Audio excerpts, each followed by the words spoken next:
আসসালামু আলাইকুম সুপ্রিয় দর্শক, আপনাদের ভালোবাসা আসলাম এক অসহায় মেয়ের কাছে। আমরা শুনবো তার জীবন কাহিনী। আসসালামু আলাইকুম। ওয়ালাইকুম আসসালাম। আ- আসসালামু আলাইকুম। ওয়ালাইকুম আসসালাম। আপু কেমন আছো? জি আলহামদুলিল্লাহ ভালো আছি ভাই। ও যাই হোক, তোমার নামটা কি? আমার নাম মিম ইসলাম মুন্নি। ও মিম ইসলাম মুন্নি। এই নামটা কে রাখছেন? জি রাখছি তো, আমার আম্মুই রাখছিল। মানে অনেকে দাদি নানি রেখে থাকে, তো ওই জন্য বললাম যে নামটা কে রাখছে। অনেক সুন্দর কিউট নাম। তোমার আম্মু রাখছে না? জি তো যাই হোক, তোমার দেশের বাড়ি কোথায়? আমার দেশের বাড়ি দিনাজপুর। দিনাজপুর। জি ফ্যামিলিতে কে কে আছেন? ফ্যামিলিতে আমার ভাই আছে, তো আর আলাদা থাকে, বাবা নাই। মা মা আছে, থাকার মতোই আর কি, না থাকার মতোই ও আছে, না থাকার মানে মতোই। অসুস্থ নাকি? হ্যাঁ চলে? অসুস্থ। ও খুবই অসুস্থ। যাই হোক, আপনি বয়স কত? 28 বছর চলতেছে। 28 বছর। জি আপনি কি বিবাহ হয়েছিল? জি বিবাহ হয়েছে। একবার বিবাহ হয়েছিল। জি কত বছর সংসার করছেন? 4 বছর। 4 বছর। বাচ্চা কাচ্চা নিয়েছেন?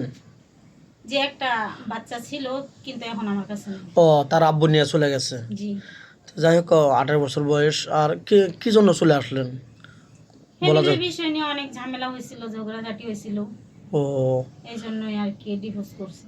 আচ্ছা। যাই হোক, আমাদের ক্যামেরার সামনে আসছেন অবশ্যই একটু বিয়ে শাদীর জন্য নাকি? জি কীরকম ছেলে আপনি চান? আপনার যখন বয়স 28, 30, 35, 40, 50 বয়স হলে আপনার আপত্তি আছে কিনা?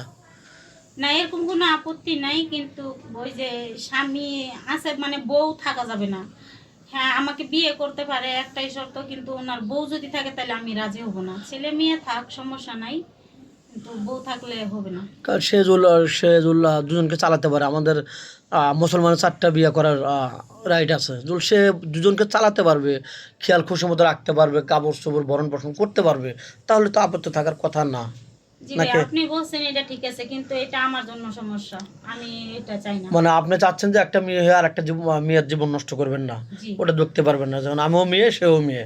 জি আমি মেয়ে না থাকলে ভালো, তার বাচ্চা কাচ্চা থাকলেও চলবে, কিন্তু তার ওয়াইফ থাকলে আমার চলবে না। কারণ একটা স্বামীর ভাগ কেউ দিতে পারে না, দুনিয়ার সব ভাগ দেবে নাকি? রাইট জি বললাম না রং বললাম? না সত্যি বলছেন। আচ্ছা যাই হোক, এই ভিডিও দেশ প্রবাস থেকে দেখছে। আপনি কি মুসলমান না? জি আলহামদুলিল্লাহ।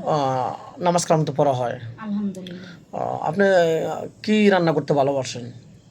সব রকমের রান্না করতে পারি, সব যেহেতু গরিব রকমের মানুষ রান্নাই নাকি? হ্যাঁ আর ভালোবাসি। কি খেতে ভালোবাসেন? বাঙালিরা যা খায় মাছে ইনশাল্লাহ। ভাতে বাঙালি নাকি? মাছ হ্যাঁ ভাত হলেই খুশি। ইনশাল্লাহ। এরকম তো কোনো চাহিদা নেই যেহেতু বড় লোক না, না কোনো চাহিদা নেই। হুম। তো যাই হোক, আপনি ভিডিও পাবলিক হচ্ছে, দেশ প্রবাস থেকে দেখছে। কোনো প্রবাসী বাজুল আপনাকে বিয়ে করে বাইরে নিয়ে যেতে চায়, আপনি ইচ্ছুক তো যাবেন? জি আলহামদুলিল্লাহ। আপনার আম্মুকে দেখভাল কে করবে? আমার ভাইয়ারা আছে, আর বোন আছে, ওরা দেখবে। ও বুঝতে পারছি। তো যাই হোক, ভিডিওটা লং করতে চাচ্ছে না, সবারই সময়ের মূল্য আছে। তো আপনার ফোন নাম্বারটা দিয়ে দেন স্ক্রিনে। জি ভাই আমি ফোন ইউজ করি না। ও ফোন এই ফোন তো কেনেননি? না যাই হোক, সুপ্রিয় দর্শক, আপনারা শুনতে পারলেন, মেয়েটার কোনো ফোন নেই। আমাদের নাম্বার দেওয়া থাকবে, মানে ইউটিউব চ্যানেল কর্তৃপক্ষের নাম্বার দেওয়া থাকবে। কেউ ভিডিও কল দেবেন না, ভিডিও কল দিলে ব্লক করতে বাধ্য হবো। ভালো থাকবেন, সুস্থ থাকবেন, এই বলে শেষ করে দিচ্ছি। আল্লাহ হাফিজ।